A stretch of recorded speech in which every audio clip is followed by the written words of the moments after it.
The charity banquet at Lotte Hotel Seoul was designed to feel inevitable. Crystal. White linen. The quiet machinery of wealth moving through a room like oxygen, present, necessary, invisible. Politicians in tailored suits carried on conversations the way surgeons carried scalpels, precisely, without wasting motion. Chaebol heirs laughed at the right moments. Foreign investors smiled at the right people. Everything in the room had been rehearsed, even the spontaneity. At the center table, Han Jun-suk leaned back in his chair with the ease of a man who had never once been told no by anyone who mattered. He laughed too loudly. He always did. It wasn't arrogance, not exactly. It was permission. The kind that gets handed down through generations like silverware, polished, inherited, never questioned. He was 29. The president's youngest son. And in a room full of power, he was the only one who didn't have to earn his seat. Across the floor, the waitress moved. She carried the silver tray with both hands, level, steady, the way someone carries something fragile when she knows no one will catch it if it falls. Black uniform. Hair pulled back tight against her skull. No jewelry except a thin bracelet on her left wrist, faded, the kind of thing made by hand and worn long past when it should have been discarded. Amelie. She had been in Seoul for 3 months. Long enough to learn the routes between tables. Long enough to stop flinching when the guests looked through her instead of at her. This wasn't her world. But she had spent enough time inside other people's worlds to know how to disappear inside them. She moved efficiently, eyes lowered, trained not to linger. A glass refilled here. A napkin was replaced there. The guests registered her presence the way they registered the staff, as part of the architecture. Functional. Forgettable. 2 security officers stood near the entrance, earpieces in, scanning. Not the room. The doors. In a space like this, the threat was always assumed to come from outside. No one considered that it might already be seated. Jun-suk was telling a story. Something about a yacht. The table laughed. A woman in emerald touched his arm lightly, not affection, positioning. A foreign investor nodded at the right pause. The rhythm was practiced, comfortable. Amelie approached the center table. She stopped beside Jun-suk's chair. Reached for his glass. The motion was automatic, practiced 100 times in training, 100 times on the floor. The glass was nearly empty. She lifted the wine bottle. And that's when his hand moved. Not quickly. Not deliberately enough to be called intentional. It brushed her wrist, the one holding the tray, just as she tilted the bottle. The tray shifted. Red wine arced through the air in a slow, quiet spill and landed on the white cuff of Jun-suk's jacket. 2 drops. Then 3. Dark against pale fabric. The room didn't gasp. It paused. A half-second of silence, the kind that happens in spaces where people are trained to notice everything, and then the laughter resumed. Softer now. Careful. Jun-suk looked down at his cuff. Then up at Amelie. And the pause became something else entirely. Jun-suk stood slowly. Not out of anger. Out of performance. He knew the room was watching. He knew what was expected of him, not fury, but control. The kind of control that made the fury underneath it more unsettling. Do you know, he said, holding up his cuff, how much this jacket costs? His voice was light. Almost curious. The way someone asks a question, they already know the answer to. Amelie bowed immediately. Deep. Her spine curved forward with the practiced geometry of someone who had learned that stillness could be mistaken for defiance. I'm sorry, sir. Her accent carried the weight of somewhere far from here. Controlled. Soft. She kept her eyes on the floor. Jun-suk tilted his head. Where are you from? She didn't answer quickly enough. That was mistake number 2. Not the wine. Not the bow. The hesitation. In this room, hesitation was read as something close to insolence, and Jun-suk read it exactly that way. He waved a hand, casual, dismissive, and the gesture carried more authority than most men could summon with raised voices. "Do you know who my father is?" Silence. The table had stopped pretending to talk. Phones stayed on laps. Eyes moved without heads turning. The guests were not watching a confrontation. They were watching a protocol, the way power tested boundaries in private rooms, and they understood, without being told, that their role was to witness without intervening. Jun-suk leaned closer. "Look at me when I'm speaking to you." Amelie raised her eyes. The laughter didn't stop gradually. It stopped all at once, like a door closing. Something in her gaze unsettled him. Not fear, he knew what fear looked like, had seen it in boardrooms and back corridors his entire life. Not defiance, either. Something quieter than both. Distance. Like she had already measured him. Weighed him against something internal. And found him lacking. Jun-suk's jaw tightened. The performance slipped, just a fraction, and what showed underneath was not the composed air but something raw. Something that needed the room to see what he was about to do. His hand moved to his jacket. Not the cuff this time. The inside pocket. The sound of metal sliding against fabric was quiet, barely audible over the ambient noise of the room.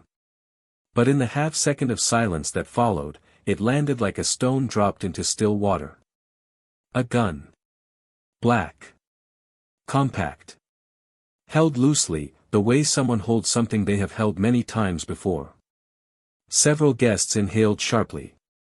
A woman at the next table pressed her hand against her mouth, not a scream, just the instinctive compression of shock into something smaller, something that wouldn't cause a scene. No one stood up. Power doesn't panic. It recalculates. Jun-suk didn't point it out. Not yet. He simply held it at his side, fingers wrapped around the grip, and let the room understand what had entered the conversation. "On your knees," he said. His voice had changed. The performance was gone now. What remained was quieter, flatter, the tone of someone who had discovered, in the space of 30 seconds, that humiliation could become something more satisfying. "Let's teach you how respect works in this country." The words landed in the silence like something irreversible. Amelie didn't move. Not forward. Not backward. She stood exactly where she had been standing when the wine spilled, tray still in her hands, spine straight, eyes steady on his. The stillness was not courage, not visibly. It was something more controlled than that. Something that had been built over time, in circumstances the room could not imagine, and that Jun-suk's gun, for all its weight, could not reach. Jun-suk's finger tightened. The room held its breath. And at the back, near a table no one had paid attention to all evening, a man in a dark suit set down his napkin. He didn't rise the way powerful men usually did, with announcement, with the subtle shift of energy that comes when a room recognizes weight moving through it. Park Do-hyun simply stood. Quietly. Completely. The way a door opens in an empty corridor, no one watching, no sound except the fact of it. Dark suit. No visible jewelry. No entourage flanking his table, no bodyguards positioned nearby. He had been seated alone, near the back, where the lighting softened, and the noise from the center tables arrived muffled. A place for people who preferred to observe rather than be observed. Most people in the room didn't know his name. But the ones who did had already stopped breathing. He placed his napkin on the table with one hand. Folded it once. Set it down precisely, as though the gesture mattered, as though even small things deserved to be done correctly. At his heel, a Belgian Malinois rose. The dog moved without being called. No command. No gesture. It simply followed, as though it had been waiting for this exact moment, and now that the moment had arrived, it moved with the quiet certainty of something trained far beyond obedience. Muscles tight beneath short fur. Eyes not on Du Hyun. On the gun. The dog's presence changed the temperature of the room instantly. Not through aggression, it hadn't growled, hadn't bared anything. It simply existed in the space between Du Hyun and the center table, and that existence was enough to make several guests shift in their chairs. Du Hyun walked forward. Not quickly. Not slowly.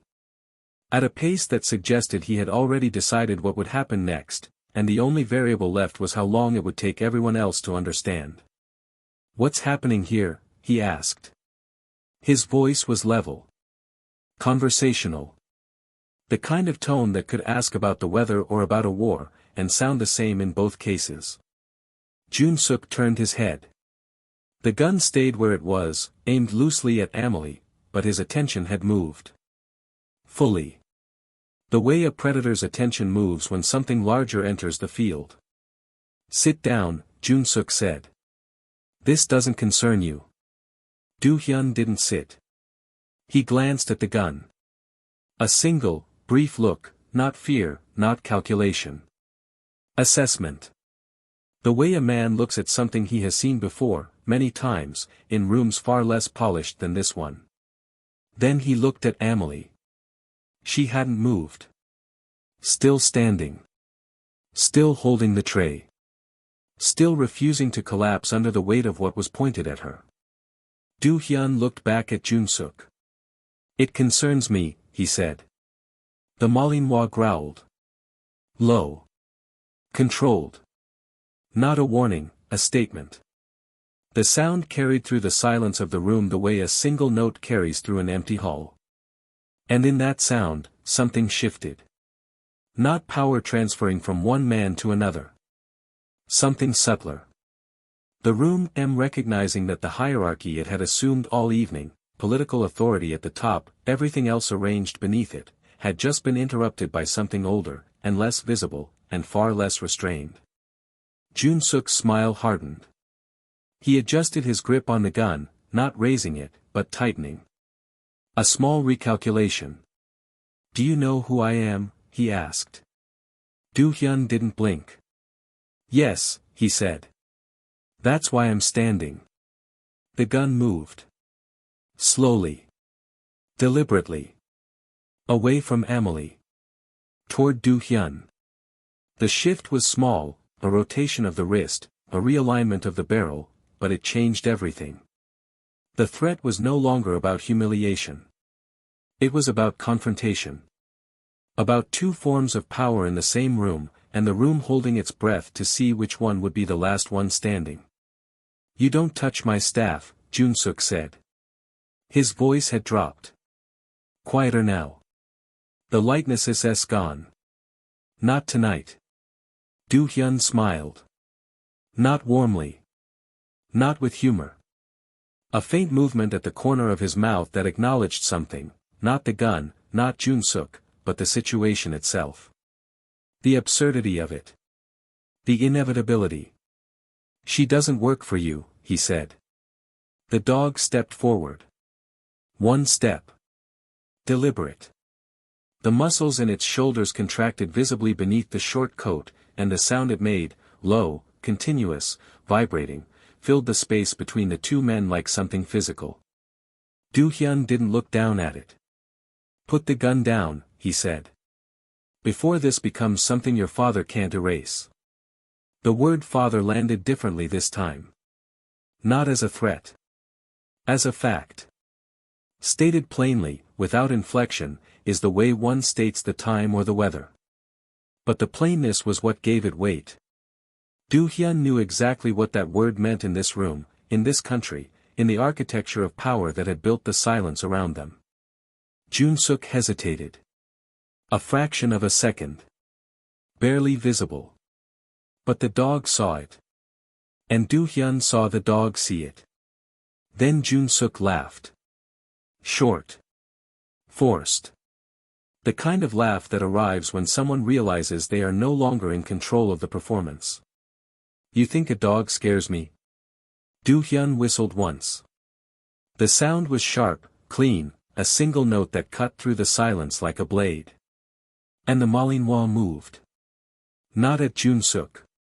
At the gun. The dog's body closed the distance in under 2 seconds, a low, tight arc that bypassed the man entirely and focused on the object in his hand. Jaws closed around the barrel. Metal struck marble as the weapon was torn sideways and dropped. The sound echoed through the hall. Security moved. Too late. Always too late in rooms like this, hired to protect the perimeter, not to anticipate what might happen inside it. In the chaos that followed, shouting, the scrape of chairs, the sharp crack of someone's glass hitting the floor, Amelie stepped back. One step. Then another. And the bracelet slipped fully into view. The cleanup happened faster than the incident. Within 4 minutes, security had removed Jun-suk from the room. Not forcefully, there was no scene, no spectacle. He walked out flanked by 2 men in earpieces, his jacket still stained, his expression carefully blank. The kind of exit that had been rehearsed for situations exactly like this, even if this exact situation had never been rehearsed before. By 5 minutes, the broken glass had been swept.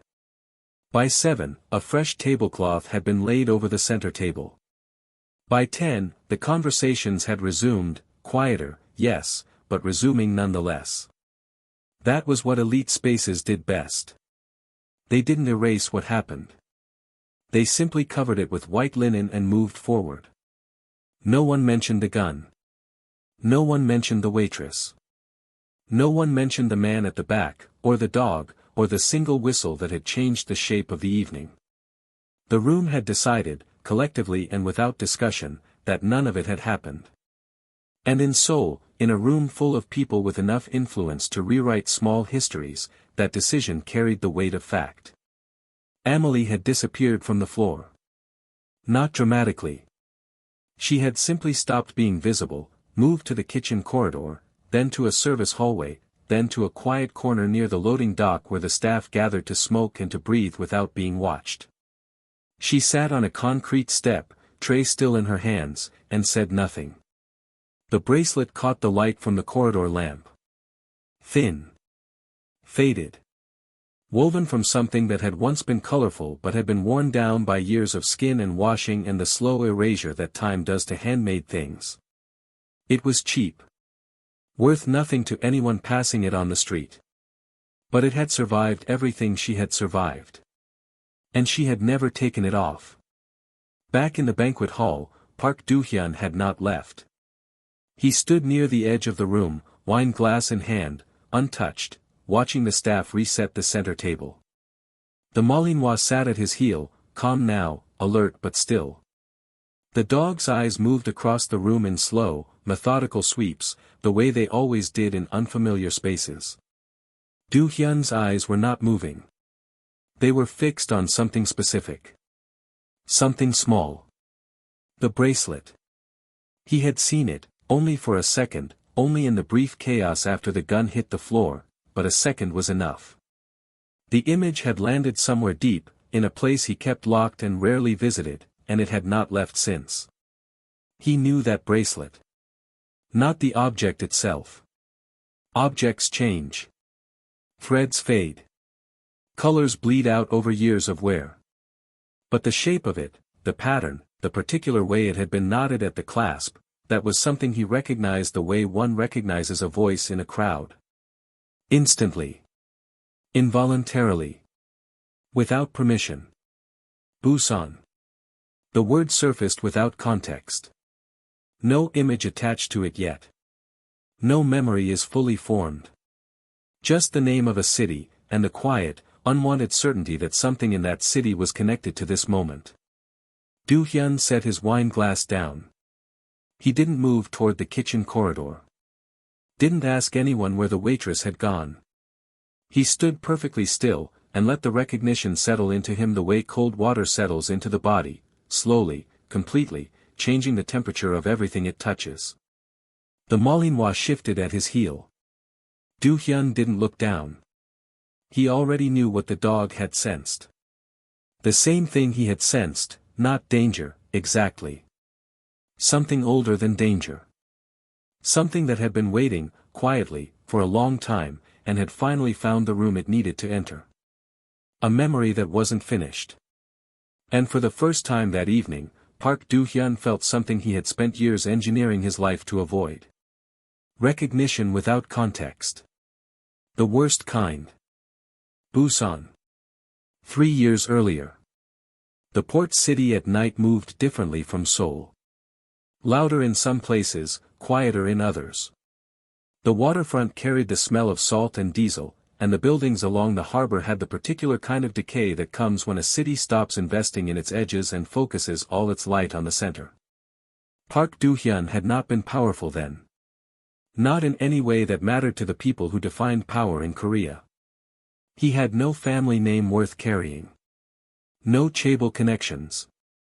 No political backing. What he had was a reputation, small, contained, known only in specific circles, for being reliable. For keeping agreements. For being the kind of man that people with dangerous business trusted not because he was loyal, but because he was consistent. He lived in a narrow apartment above a dry cleaner on Songdo Beach. The rent was cheap. The noise from the street was constant. He didn't mind either. It was in Busan that he first met his brother.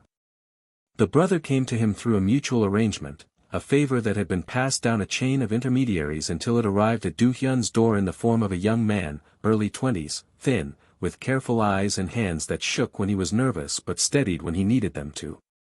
The brother needed passage. Out of the country temporarily. Documents.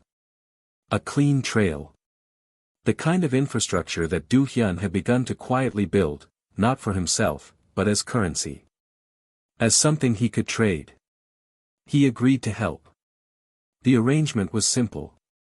Do-hyun would arrange the documents.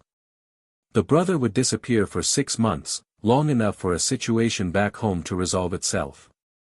Then he would return, quietly, and the debt would be settled. It was business. Clean. Transactional. But the brother had a sister. She came to the apartment once, to deliver payment, a small amount, barely enough to cover the cost of the documents. She was younger than her brother. Quieter. She carried herself with a stillness that Do-hyun noticed immediately, not timidity, but precision. Every movement is deliberate. Every word chosen before it was spoken. She handed him the money in an envelope. Then she looked at his wrist. He was wearing a bracelet, thin, woven, something he had made himself years earlier, in a period of his life he did not discuss. It was the only thing he owned that had no practical purpose. A habit he couldn't break. "My brother makes those," she said. Do-hyun looked down at his wrist. "Different pattern," he said. "Same hands," she replied. She left without another word. The brother departed Busan 2 weeks later. Do-hyun arranged everything, the documents, the route, the contacts at each point along the way. He confirmed the passage. He confirmed the arrival. Then he made a promise. He didn't mean to. It wasn't part of the arrangement. But the brother had asked, simply, without pressure, whether Do-hyun would check on his sister. Periodically. Not to interfere. Just to confirm she was safe. Do-hyun said yes. He meant it in the way that people mean things when they say them quickly, before the full weight of the obligation settles in. It was a small promise. Cheap to make. He forgot it within a month. Not deliberately.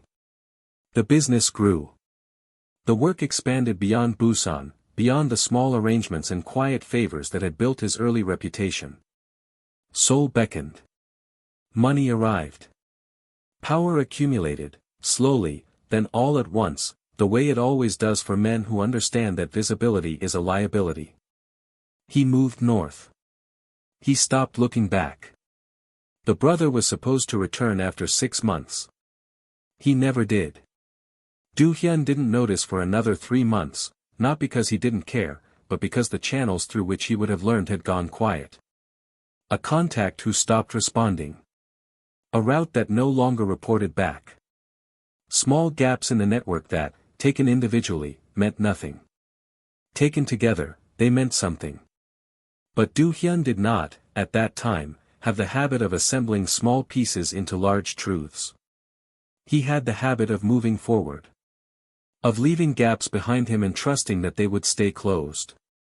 Now, standing in a Seoul hotel with the memory of a bracelet burning behind his eyes, he understood that some gaps didn't stay closed. Some of them walked back into your life. Wearing proof of a promise you never kept. She had been in Seoul for 3 months. But she had been watching him for longer than that. The first time she saw him in person was not at the banquet. It was 6 weeks earlier, a Tuesday morning, unremarkable in every way except for the fact that she had chosen it deliberately. She had been stationed outside his Gangnam residence at 6:14 a.m., seated on a bench near the entrance to the subway, a paper cup of coffee in her hands that she never drank. The Malinois had noticed her first. The dog's head turned as Do-hyun passed, not aggressively, not with alarm. A pause. A flicker of attention. The kind of recognition that well-trained animals sometimes show when they sense something familiar in a stranger, not a scent, exactly, but a frequency. A way of holding still. Do-hyun had not looked at her. He never did, in those early weeks.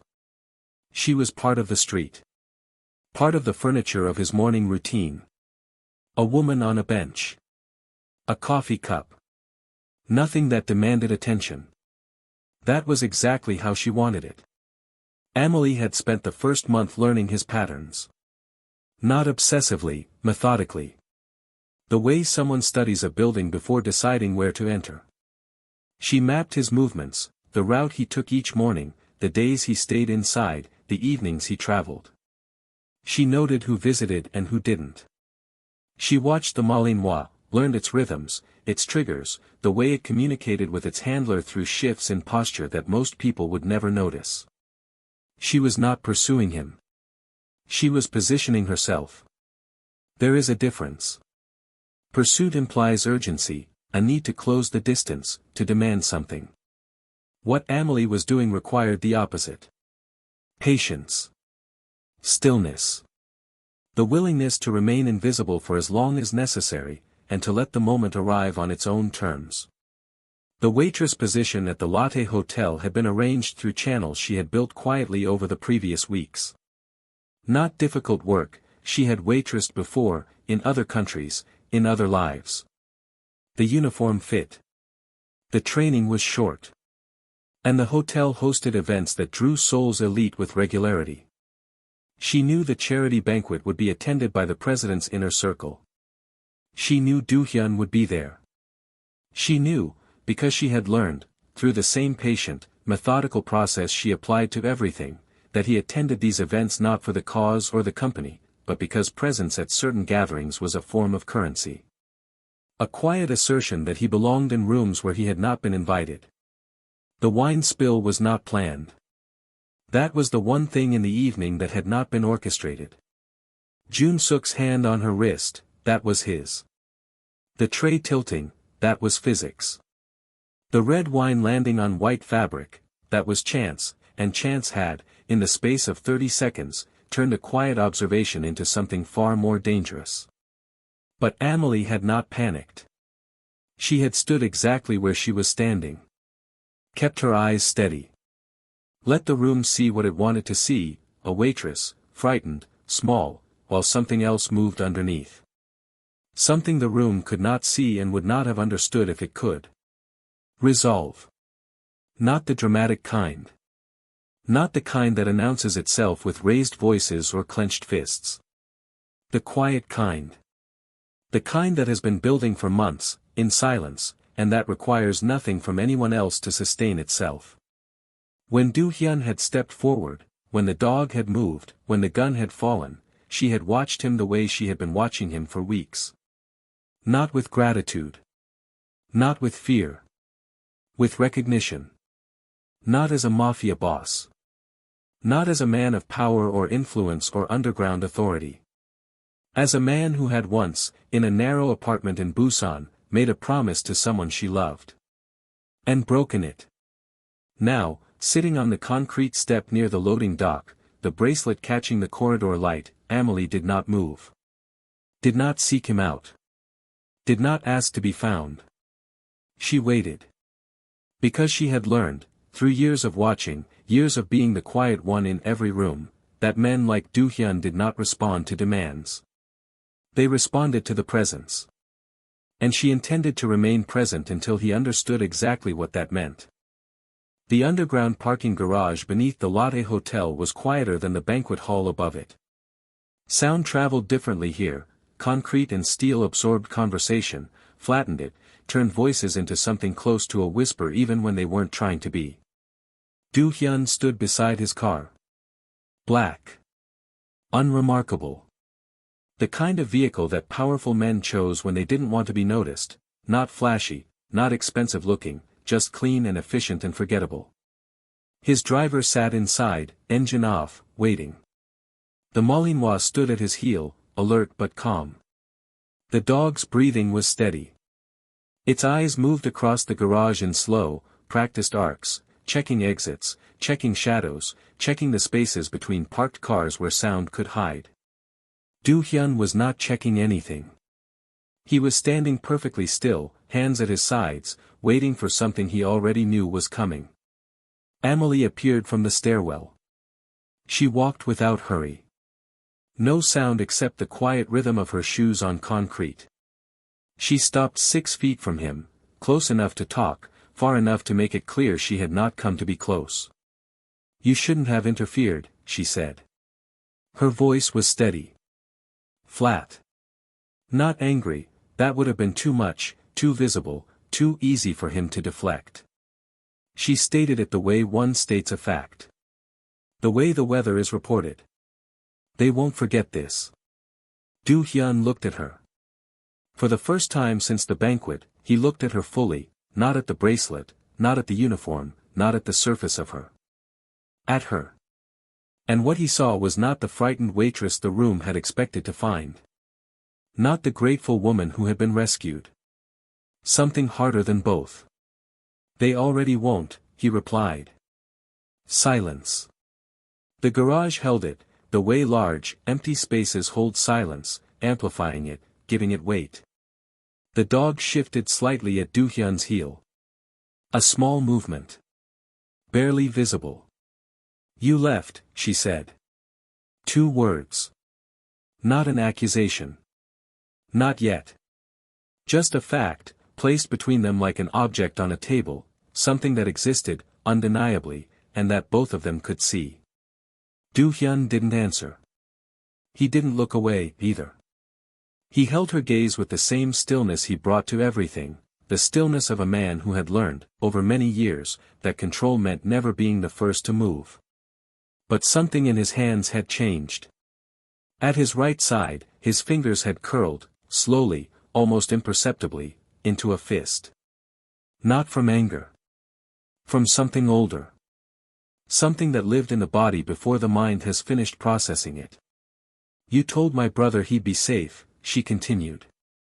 The words arrived one after another, each one placed with care. Not rushed. Not delivered with force.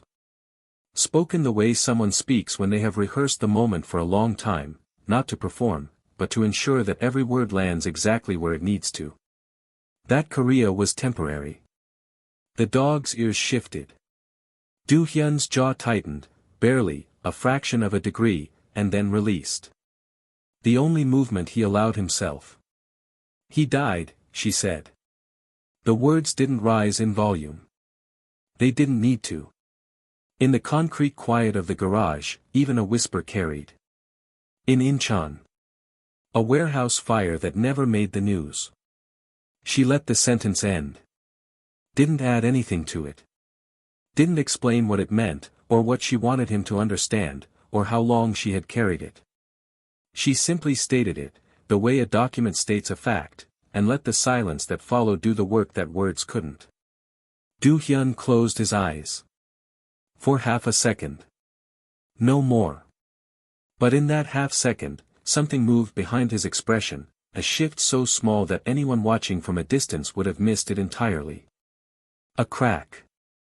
Hairline thin.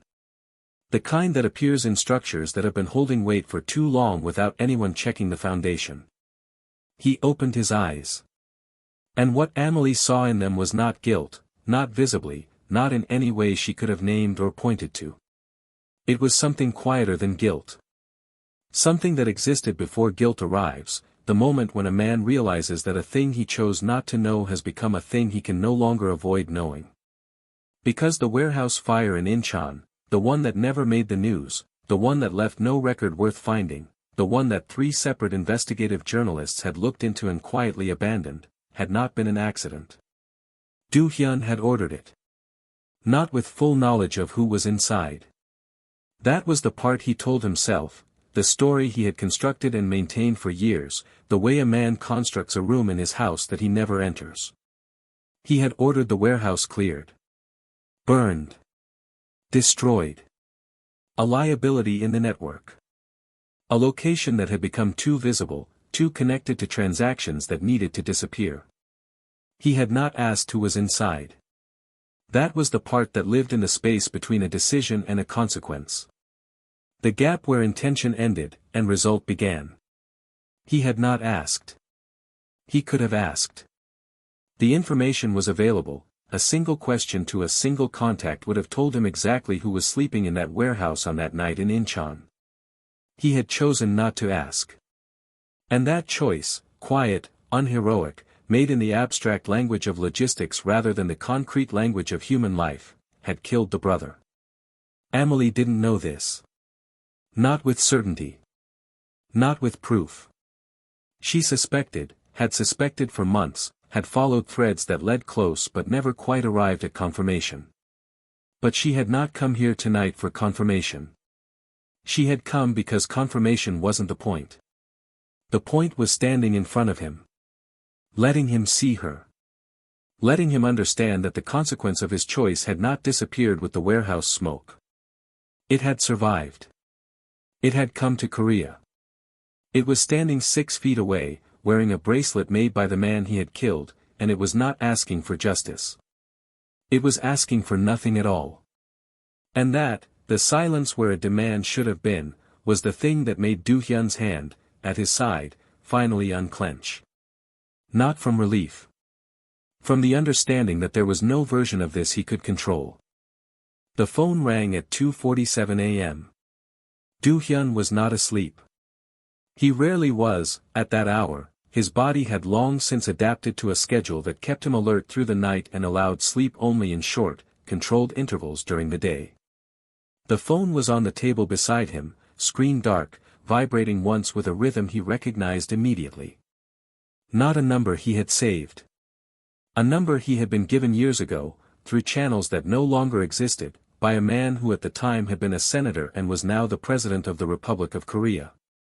He picked up on the second vibration. Do-hyun. The president's voice carried the particular kind of calm that comes from decades of public performance, measured, unhurried, the tone of someone who had learned to treat every conversation as though it might be recorded. Because, in his experience, it often was. Do-hyun said nothing. He let the silence exist between them, not as a power move, but as a simple refusal to fill space unnecessarily. The president would say what he needed to say. Do-hyun would listen. The incident tonight, the president began.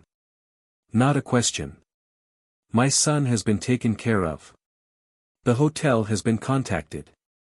The staff involved have been reassigned. Reassigned. The word was clean. Bureaucratic. It carried no weight on its surface, but both men understood what it meant in practice. Moved. Watched. Controlled. Ensured that whatever had happened in that banquet hall would remain contained within the walls of that room and the memories of the people who had been inside it. The guests have been spoken to, the president continued. Individually. There will be no record of the evening beyond what was officially documented before the incident began. Do-hyun listened. The Malinois lay at his feet, stretched out on the floor of his study, eyes half closed but not fully asleep. The dog's ears moved occasionally, tracking sounds from outside the building, cataloging them, filing them away. You understand why I'm calling, the president said. Yes. A pause. Then you understand that the boy is not the concern. The boy. Jun Suk. 29 years old. The president's youngest son. The man who had pulled a gun in a room full of witnesses and pointed it at a black waitress on the floor of one of Seoul's most visible hotels. Not the concern. Do Hyun had expected this. Had understood, from the moment the security team had removed Jun Suk from the room, too smoothly, too rehearsed, that the son was already being managed. Being handled. Being turned into a footnote in a larger story that the president needed to control. The woman, the president said. There it was. She's not who you think she is. The words arrived without preamble. No build-up. No careful framing. Just a statement, direct, unusual for a man who had spent his career mastering the art of indirect communication. The directness itself was information. It meant the president was not performing. He was managing. Do Hyun said nothing. She arrived in Korea on documents arranged through a shell company, the president continued. One that traces back, after several layers, to your organization. A fact. Stated plainly. Do Hyun did not confirm or deny it. The president already knew the answer, the mention of the shell company made that clear. This was not an interrogation. It was an exchange. The president was laying information on the table, one piece at a time, and waiting to see what Do Hyun placed beside it. Her presence here was not coincidental, the president said. Another fact. Another piece placed. We've been aware of her for approximately 6 weeks. Our intelligence services flagged the documents when they were processed, the shell company structure was familiar to us. It took longer than it should have to trace the ownership. Do Hyun's expression didn't change. But something shifted in the way he held the phone, a slight adjustment of grip, barely perceptible, that carried the weight of a man recalculating. 6 weeks. They had known for 6 weeks. The same 6 weeks, Amelie had been watching him. The question, the president said, is not what she wants from you. We already know what she wants. The question is whether she is the only one who wants it. The sentence hung in the air between them. Do Hyun turned it over, slowly, carefully, the way one turns over a stone found in an unfamiliar place. Not to examine the stone itself, but to see what had been living underneath it. Explain, he said. The president paused. Not from hesitation. From selection, choosing which words to place next, and in what order, with the precision of someone who understood that in conversations like this, sequence mattered as much as content. There are individuals, outside this country, outside our jurisdiction, who have an interest in your network. Specifically, in certain arrangements you maintain with parties in the maritime trade corridor between Busan and Incheon. Maritime trade corridor. Busan and Incheon. The same geography. The same waterways. The same invisible infrastructure that Do Hyun had spent years building, quietly, carefully, layer upon layer, into something that moved goods and documents and, when necessary, people across borders without leaving traces. The woman, the president said, may have been placed here by those individuals. As an asset. Someone close to you, emotionally close, who could observe. Report. And, if necessary, provide access. The word access carried more weight than anything else the president had said. Do Hyun set the phone down on the table. Not to end the call. To think. The Malinois lifted its head. Watched him. The dog's eyes, dark, steady, reading something in its handler's posture that no human in the room could have seen, held for a long moment before the animal lowered its head again. Do Hyun picked the phone back up. She's not bait, he said. It was not certain. It was something close to it, a position taken, a line drawn, based not on evidence but on something older and less reliable than evidence. Instinct. The accumulated weight of years spent reading people in rooms where the stakes were high enough to kill for. The president said nothing for several seconds. Then, I hope you're right. The call ended. Do-hyun set the phone down again. This time, he didn't pick it up. He sat in the quiet of his study, the city humming distantly beyond the windows, the dog breathing steadily at his feet, and turned the president's words over one more time. She's not who you think she is. Neither, Do-hyun realized, was he. Not anymore. The man who had stood in that banquet hall and faced down the president's son, the man who had whistled once and watched a dog disarm a weapon, that man had made a choice. A public choice. A choice that had drawn a line in a room full of people who would never forget it, no matter how many tablecloths were laid over the evening. And somewhere in Seoul, at this hour, Amelie was still awake. Still watching. Still waiting. For him to decide what kind of man he was going to be, the one who finished what he started, or the one who let power hollow him out completely. The president's call had not changed that choice. It had simply made it harder. The morning arrived without announcement. Seoul did what Seoul always did, filled the sky with gray light, pushed noise through the streets, and moved forward as though the previous night had never existed. Traffic. Commerce. The quiet machinery of a city that had long since learned to bury its secrets beneath concrete and momentum. Do-hyun had not slept. He sat in the same chair where the president's call had ended, still dressed, still facing the window. The city spread beneath him in layers, glass towers catching the first pale light, the Han River a dark thread running through the center, and somewhere beyond the visible edge of Gangnam, the quieter neighborhoods where people like Amelie lived without being seen. The Malinois lay at his feet, patient. The dog had not moved in hours. It understood, in the way that well-trained animals understand their handlers, that this was not a moment for action. This was a moment for stillness. And so it waited, the same way it waited outside doors, beside cars, at the edges of rooms, with a calm that carried no impatience, no restlessness. Just presence. Do-hyun's mind moved through the options the way water moves through a landscape, not choosing a path, exactly, but finding the one that gravity demanded. Option 1, erase her. The word was clean. Businesslike. In the language Do-hyun had spoken for years, the language of logistics, of networks, of problems that needed to be removed before they became liabilities, erase meant exactly what it meant. Move her. Disappear her. Arrange for her to leave the country through channels that would leave no trace, no record, no thread that anyone could follow back to him or to the events of the previous evening. It was the logical choice. The safe choice. The choice that every version of Park Do-hyun that had existed before last night would have made without hesitation. But the version of Do-hyun that sat in this chair, at this hour, had stood in a banquet hall and faced a gun.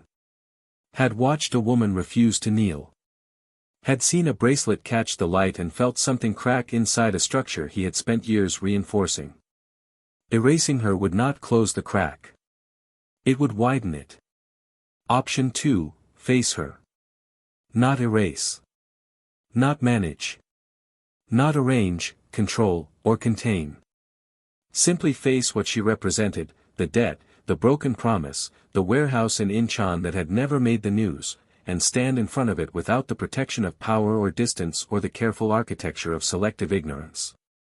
This was the harder choice.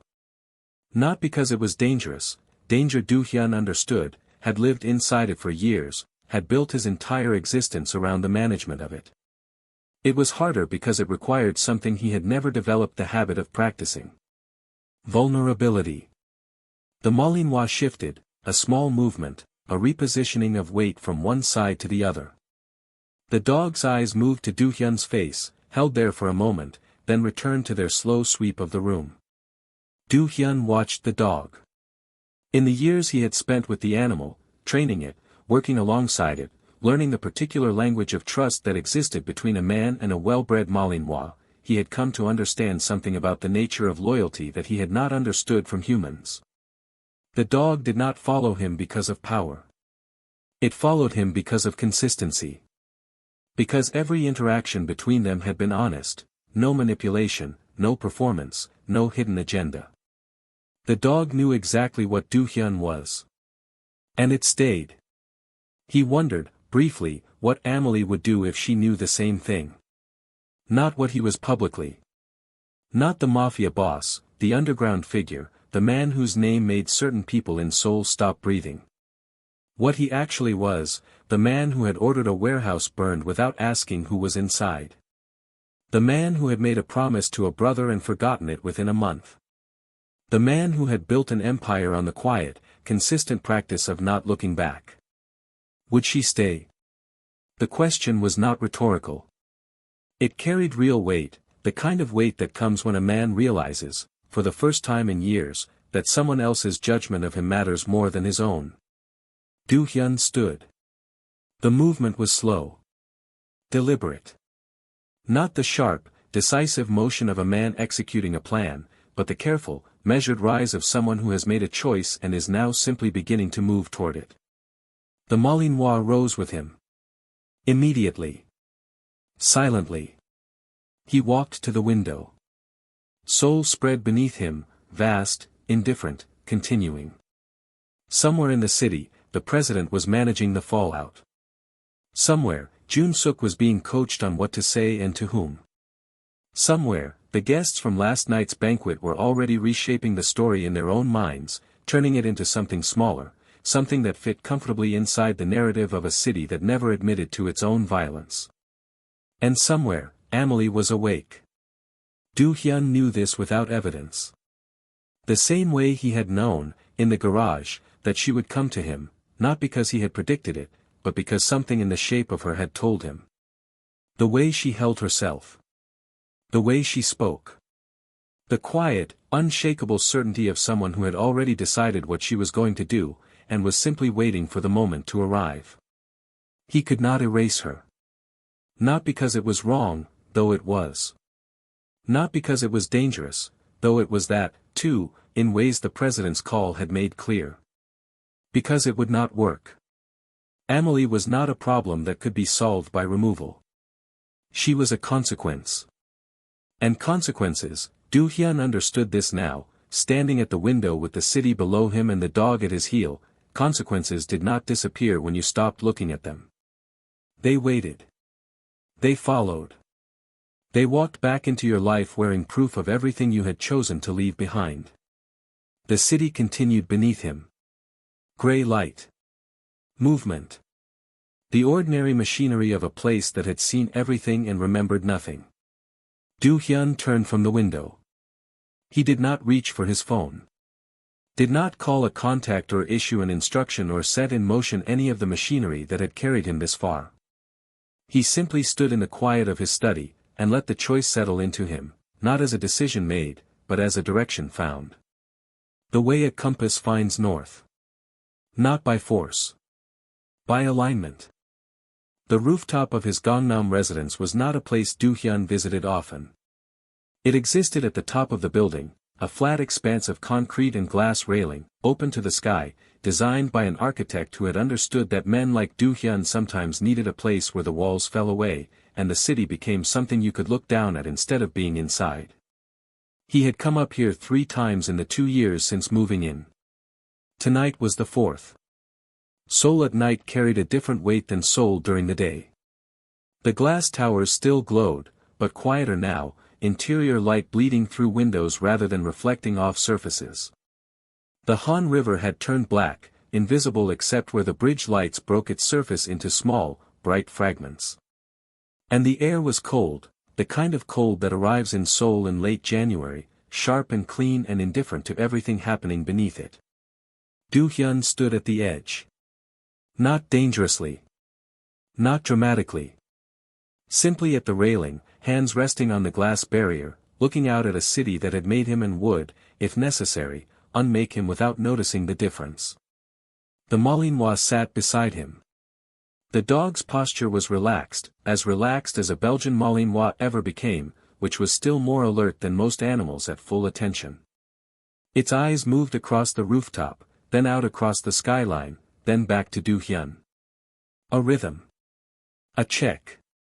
The quiet, continuous act of monitoring that the animal had been performing since the moment they had left the building's ground floor. Do-hyun did not look at the dog. He was looking at the city.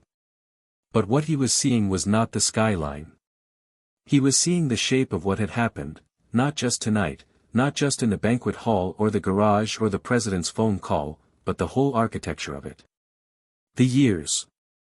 The choices. The careful, deliberate construction of a life designed to move forward without ever looking back.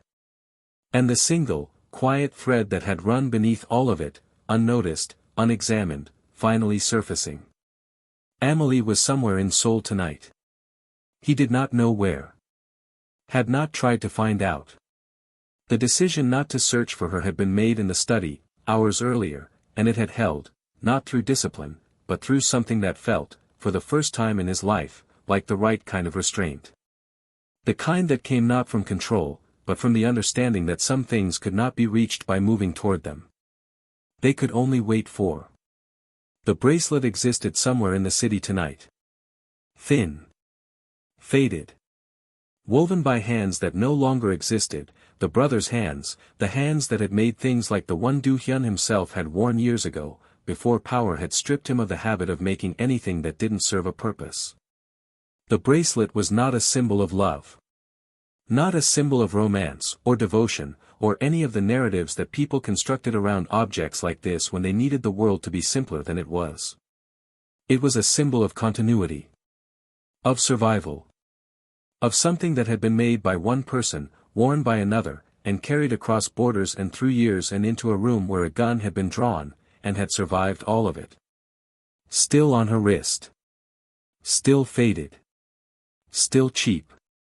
Still worth nothing to anyone who didn't know what it had cost to keep wearing it.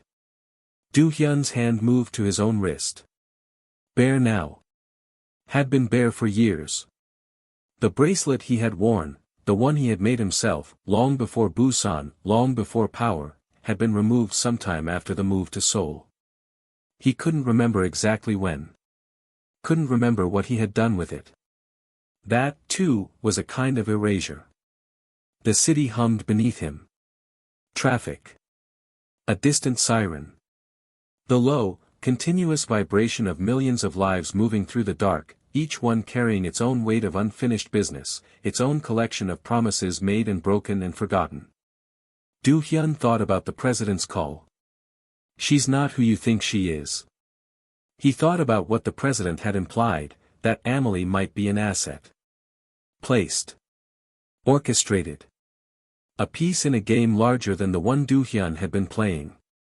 He thought about what he had said in response. She's not bait. He had believed it when he said it. Still believed it, standing here, in the cold air above a city that had taught him to trust almost nothing and almost no one. But belief, he understood now, was not the same as knowledge. And knowledge, the real kind, the kind that could be held and examined and tested against the weight of consequence, was something he did not have. Not about Amelie. Not about the president's warning. Not about the shape of what was coming next. What he had was this, a debt that could not be repaid. Not in the way debts were usually settled, not with money, not with favors, not with the quiet transactions that had built his network and sustained his power. This debt lived in a different currency entirely. It lived in the space between what he had done and what he had failed to do. Between the warehouse fire and the promise never kept. Between the man he had been in Busan and the man he had become in Seoul. And Amelie, wherever she was tonight, in whatever small apartment or staff dormitory or quiet corner of the city she had made her temporary home, carried that debt on her wrist. Not demanding repayment. Not asking for justice. Simply carrying it.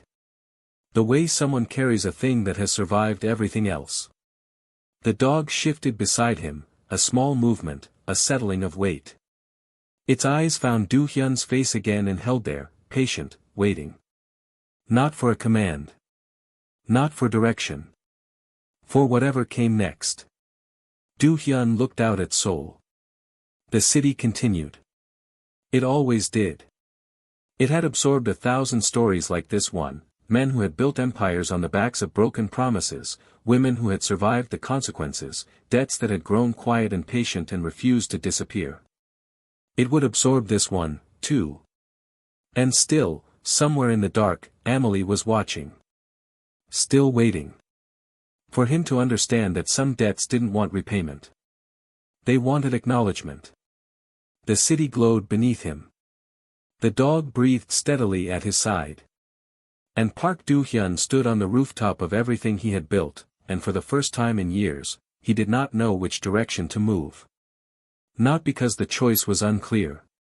Because both directions led somewhere he had never been.